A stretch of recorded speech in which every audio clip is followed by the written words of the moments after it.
everybody. Unit 6, making a difference. We're at the end of the unit. So we're going to go to focus on writing. Open your textbook at page 170. Right, we're going to start with the review of our vocabulary of this whole unit, Unit 6. Look at the word forms chart. The vocabulary from the unit is bold-faced. So we have here the part of speech, yeah? POS, noun, verb, adjective, adverb. We know that the adjective modifies the noun and the adverb modifies the verb. So we have the words admiring, challenge, determine, devote, donate, fulfilling, indignation, inspire, manage, oppose, oxymoron, passion, proudly, proposal, resentful, ridiculous, thrilled. Those are the bold-faced words that we used in this unit. So good. Okay, complete the sentences using words from the word form chart that we looked at just now in exercise 1. Pay attention to verb tense and subject-verb agreement. What tense are we going to use? And the subject, if it's plural, the verb should be plural. If the subject is singular, only one, the verb should be singular. I want you to fill out number 1 until 11. Go ahead, pause your video.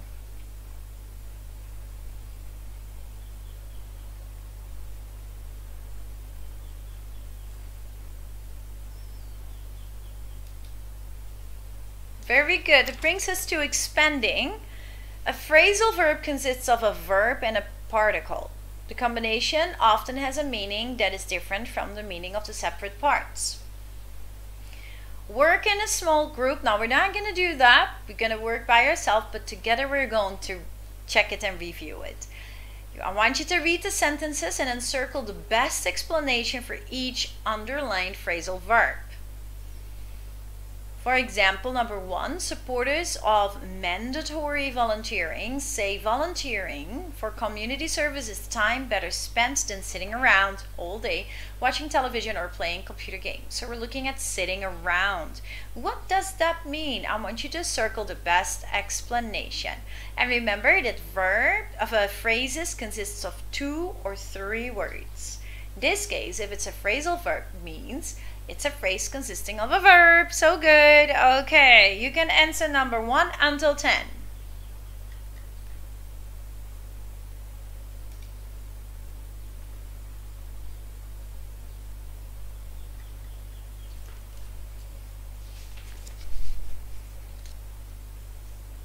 Very good. That brings us to creating. We're going to make something with the words we've learned in this unit. Imagine you are a reporter interviewing the people below. How would they respond to the questions? Right answer is using the words given. Change the word form or tense if necessary and use a separate piece of paper or go to the lab. We don't do that, but you can use a separate piece of paper to write it down. Number 1 is done for us, so let's look at it. We've got the words devote, determined, keep on, and proudly. So the reporter states, your son Justin is quite remarkable, isn't he? So Diane Lebo says, yes, he is. After Justin saw the boys having so much fun on their bicycles, he became devoted, first word, to the project. He was determined, second word, to get every boy on a bicycle. So he kept on, keep on, in the past, kept on, working hard. I'm very proud of him. So here you can see that in this example, all 4 words are used, but the tense and is adjusted to fit the grammar of the sentence. Okay? As long as you use the words, then it's good. I want you to try do number 2, 3, 4, and 5. So remember, use the words in your answer, change the word form and the tense whenever necessary. Okay?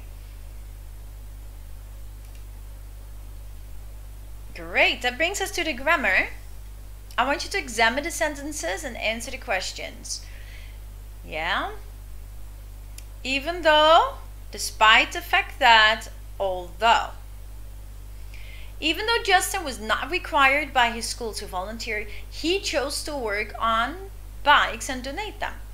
Despite the fact that many students initially don't want to volunteer, they learn to love it and continue after the school requirements are fulfilled.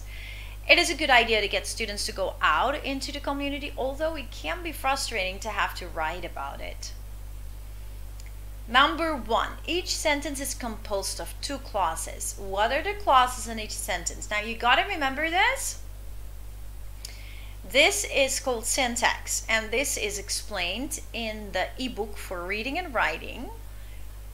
You go to the beginning of the ebook, go to general information, and there you will see the grids, the chart of syntax explained. That we have simple sentences, compound, complex, and compound complex. That we have clauses. The independent clause, which has a subject and a verb and a complete idea and therefore can stand alone. And the dependent clause, which also has a subject and a verb but cannot stand alone because it doesn't have a complete idea. So, whenever you use a dependent clause, you would have to put an independent clause with it. Now, the independent clauses are sometimes also called main clauses. Okay. There are 3 independent clauses, okay? We have the adjective dependent clause, we call it adjective clause, adverb clause, and noun clause. Now for the adverb clause, the first word of every dependent clause starts with a conjunction. Okay, it's just the first word is a conjunction. It's the glue to get it all together. So in an adverb dependent clause, the conjunction is called subordinating conjunction. Okay, and we have subordinating conjunctions for time, place, reason, and contrast. Even though is a subordinating conjunction then for contrast. Because is one for reason. Although contrast. Okay? The connector conjunction for the adjective dependent clause is called relative pronoun. Okay? It refers to an object, then we would use that or which, and if it refers to a person, we would use who, whom, or that. Noun clauses start with the WH words or the WH ever words. Whatever, whoever, whenever, wherever, yeah? Okay, so we're looking here at the first question. What are the clauses in each sentence? Dependent or independent? What are you seeing? This is definitely the connector. Number 2, do the clauses that begin with the concessions, although, even though, and despite the fact that introduce a positive or negative opinion of mandatory volunteering. Concession is the contrast. 3, do the 3 sentences have the same punctuation? If not, why not? Remember, if you start the sentence with a dependent clause, you always have to use a comma in the middle. If you start a sentence with an independent clause, or also called main clause, there is no comma in the middle. 4, which clauses express the writer's main idea? The clauses with the concessions, although, even though, and despite the fact of that, or the other clause. Now, concessions, we use them when expressing an opinion, where you need to support your opinion, but at the same time recognize and describe the opposing opinion. So there's always a contrast going on when there is a concession. Presenting similarities and differences in contrasting points of view makes your argument just way stronger. So you look at the other side of the coin. Use these words to concede or acknowledge similarities or differences to pros and the cons between 2 contrasting ideas. You can say although, though, even though, in spite of the fact that, or despite the fact that. Note that these words and phrases do not introduce a complete thought. They introduce dependent clauses, and a dependent clause cannot stand alone as a sentence. It must be joined to an independent clause, or also called main clause. Remember? Because they do not have a complete idea. The main clause usually describes the point that is more important. Even though Justin was not required by his school to volunteer, he chose to work on bikes and donate them. The bold-faced clause is the dependent clause. This one, he chose to work on bikes and donate them is the main clause, also called independent clause. Writer's opinion: Justin's school had no requirement for volunteering, but he still wanted to use his time to help others. Acknowledging the opposite view, you would expect Justin not to volunteer unless he was forced to. It is a good idea to get students to go out into the community, although it can be frustrating to have to write about it. See, there are two contrasting ideas, but because this sentence starts with the independent clause, there's no comma. If it would be the other way around, you would have to place a comma. When a sentence begins with a dependent clause, use a comma to separate it from the main clause or the independent clause. When the sentence begins with an independent clause, we do not use a comma. Okay, remember, go to your ebook for reading and writing, go to general information, and it's explained there. Now, you're going to combine each pair of sentences using the words in the parentheses. Does your new sentence support mandatory volunteering or oppose mandatory volunteering? Please answer that. Number 1 is done for us. Supporters of mandatory volunteering say that it is a good way for students to get valuable work experience. Critics say students should be paid if they are doing work, even though. Supporters of mandatory volunteering say it is a good way for students to get valuable experience even though they're not paid. This is supporting mandatory volunteering. You are going to answer number 2, 3, 4, and 5. You can pause your video to do that. Go ahead. Very good. That brings us to the third activity for grammar. Write sentences expressing your opinion about each educational issue. Use the concession words in the box, although, despite the fact that, even though, in spite of the fact that, and though. Does your sentence support mandatory volunteering? You write S. Or oppose mandatory volunteering? You write O. Write S or O on the line. Let's look at number 1. But busy after school schedules. S. Support. Although many students do have busy after school schedules with planning, most should be able to find some time to volunteer either after school or during free class periods. So good. There's still number 2 and number 3, 4, and 5 for you to do. Pause your video.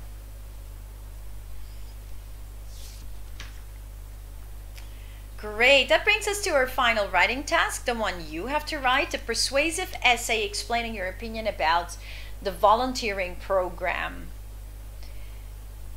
and using persuasive language. Prepare to write, use a T-chart. This is the time where we do our brainstorming. So a T-chart is a pre-writing tool that helps you examine two aspects of a topic. It looks at the pros and the cons, both sides. That is associated with the topic. When you want to persuade someone to agree with your point of view, you need to have very strong reasons to support your opinion, the pros. You also need to acknowledge and address possible arguments against your opinion, because people might come up with that and you kind of want to intercept that. So you kind of already pointed out without anyone saying it, to show that what you're saying is true and what they're thinking is not. Okay, so you could use a T-chart like this with reasons to support a mandatory community service program, the pros, or the reasons against it, the cons. Yeah, whatever you're using, remember that brainstorming is important because the ideas that you come up with will then be used to create, to go to do research. And remember, you have to write 5 paragraphs, 1 introductory paragraph, 3 body paragraphs, and 1 concluding paragraph. The research is done for 2 reasons. One is to build background, to know more about the topic you're about to write about and to know about how to write it. But the research is also for you to use those sources, that information, to incorporate in your writing. Okay, should the program be implemented or not? Write a thesis statement stating your opinion. So a persuasive essay, your goal is to convince the reader to agree with your position. So some important points. Number 1, state your position in the thesis statement. Your thesis statement. So you still have a hook to draw people in. You still have an overview, which is the bridge, in which you probably state the issue or the situation or the topic. And then your thesis statement should really state your position, your opinion. The reader must know how you feel at the start of your essay. 2, present strong arguments to support your position. That will be your body paragraphs, and every topic sentence will have one argument or reason. 3, present strong support for your argument. So in every body paragraph, you will have to have strong and peel, explaining, giving examples and evidence, and linking it back. So you give detailed examples, anecdotes, quotes, and statistics. 4, acknowledge the counter arguments presented by the opposite side. Now you don't have to do this, but you can if you do. You're just looking at the opposite viewpoint, not to credit or value it, but to show that that is wrong and that your opinion is right. So we call that refuting. So you tear down the opposite argument to show that yours is right. Yeah, so you refute them, tear them down by showing that they're weak and your argument is good. So this is an example of a persuasive essay, and you can answer the questions. Cutting our sports teams is not a healthy decision.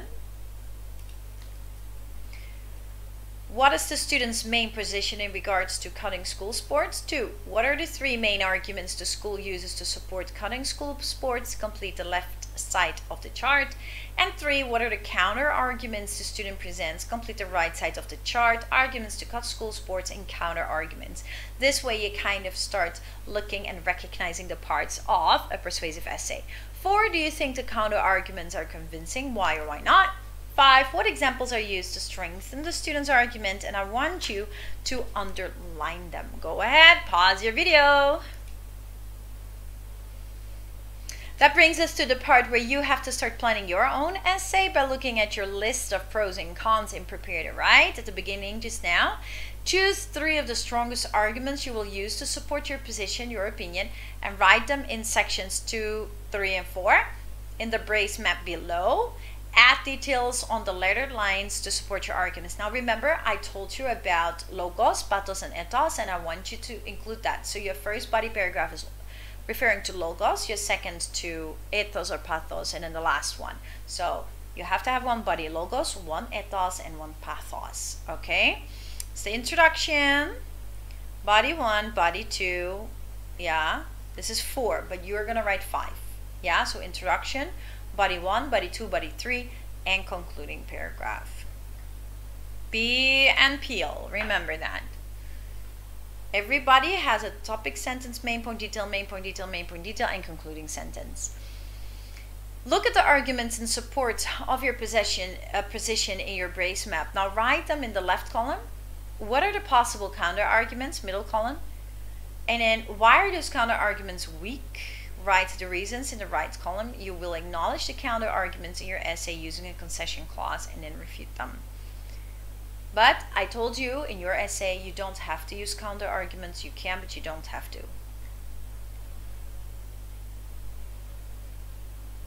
Make sure you have a strong introductory paragraph, a strong concluding paragraph, strong topic sentence, strong concluding sentence, and strong development of ideas. The introduction to an essay can have several functions, right? It states the thesis, controlling idea. It gives the reader an idea of what will be discussed. It can also provide background information on the topic. That's the overview. And it's important to engage the reader's interest. You can use a hook for that. Yeah, state why the topic is important.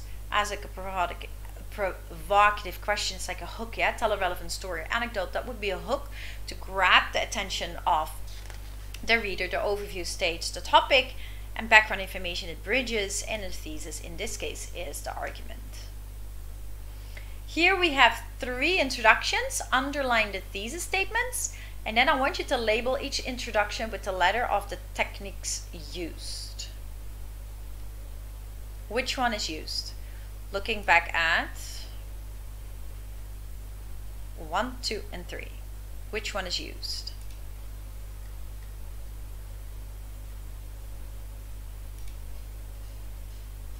Look at the introduction of your essay and make sure you have a thesis statement and use one of the 3 techniques. Make sure you have a hook, an overview, and a thesis statement. The conclusion of an essay should bring the ideas of the essay to a close. I want you to summarize your position, your argument, and then you restate your argument you summarize the reasons you have used to support it, and you give a takeaway. So we state the thesis of the essay and you summarize the reasons. And the final thought is the takeaway. Techniques can be tell a relevant story or anecdote, ask a final question that the reader can think about, and make a prediction about the future for your takeaway. Read the 3 conclusions, underline the sentences that restate the thesis of the essay, and label the conclusion with the letter of the technique used, either 1, 2, or 3. Very good.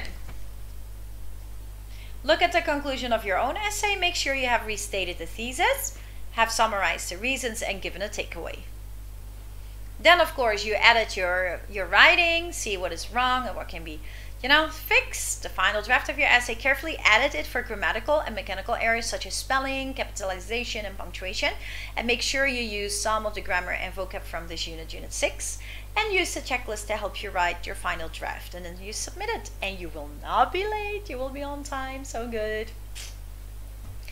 Let's look at the final draft checklist. Does the essay have an introduction, 3 body paragraphs, and a conclusion? So 5 paragraphs. Does the introduction include a thesis statement, a hook, an overview, and a thesis statement? And does it engage the interest of the reader?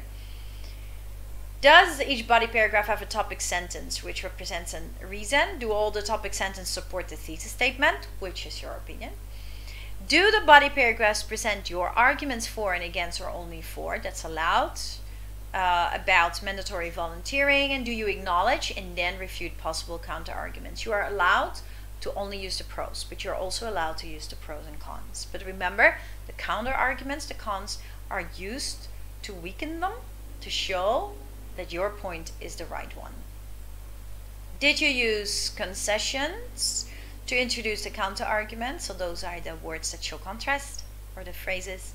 Does the conclusion restate the thesis, summarize your reasons, and offer a final thought, which is the takeaway?